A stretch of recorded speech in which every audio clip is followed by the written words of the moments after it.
రిషి. ఈ పేరు గురించి బుల్లితెరలో సీరియల్స్ ఫాలో అయ్యే వాళ్ళకి అస్సలు ప్రత్యేకంగా పరిచయం చేయాల్సిన అవసరం లేదు. రిషి అనడం కన్నా రిషిధార అంటే ఇంకా పవర్‌ఫుల్‌గా వినిపిస్తుందేమో మనకు ఆ మాట. ఎందుకనంటే 'గుప్పెడంత మనసు' సీరియల్ మన గుండెల్లో అంత బలంగా నాటుకుపోయింది. వీళ్ళిద్దరి క్యూట్ పేరు అసలు నిజంగా వావ్! అన్నట్టుగానే ఉంటుంది. రియల్ లైఫ్‌లో కూడా వీళ్ళిద్దరు పెళ్లి చేసుకుంటే అబ్బా! చూడ ముచ్చటగా అనిపిస్తుంది కదా! అని ఎంతోమంది అభిమానులు అటు రిషిని, ఇటు వసుధరని అడిగిన సందర్భాలు చాలానే ఉన్నాయి.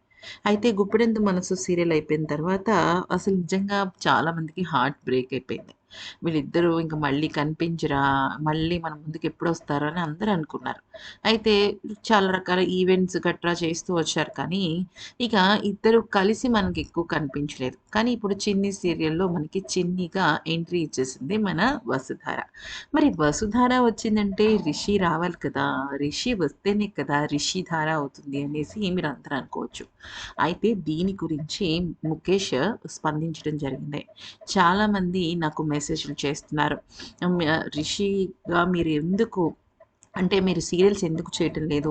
'కార్తీక దీపంలో' కార్తీక్ ఆల్రెడీ ఫస్ట్ వచ్చాడు కదా! సెకండ్ 'కార్తీక దీపం' వస్తుంది కదా! 'గుప్పెడంత మనసు 2' రావచ్చు కదా! అంటున్నారు. అలాగే ఎప్పుడైతే 'వసు' మళ్ళీ సీరియల్స్‌లోకొచ్చిందో మీరెందుకు రావటం లేదు అని కూడా అడుగుతున్నారు. నేనొక విషయం అయితే చెప్పాలనుకుంటున్నాను. 'గుప్పెడంత మనసు' సీరియల్ పూర్తవ్వక మునుపే నేను సినిమాల్లోకి చాలా ట్రై చేశాను.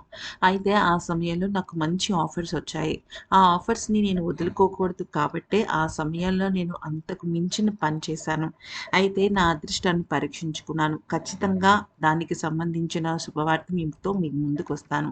ఇక సీరియల్స్ ప్రాజెక్ట్ అంటే ఖచ్చితంగా నేను మంచి సీరియల్ ప్రాజెక్ట్ కోసం ఎదురు చూస్తున్నాను. ఒక ఒకవేళ గనక ఓకే అయితే త్వరలోనే నేను మీ అందరి ముందుకు వస్తాను. అయితే 'చిన్ని' సీరియల్‌లో నేను చేస్తున్నానా అంటే యెస్. మోస్ట్‌లీ ఆ ప్రాజెక్ట్ అయితే ఓకే అయ్యేటట్టుగానే ఉంది.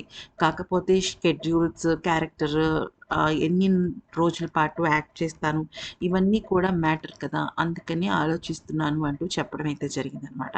మరి ఈ వీడియో గనుక నచ్చితే లైక్, షేర్ అండ్ సబ్స్క్రైబ్.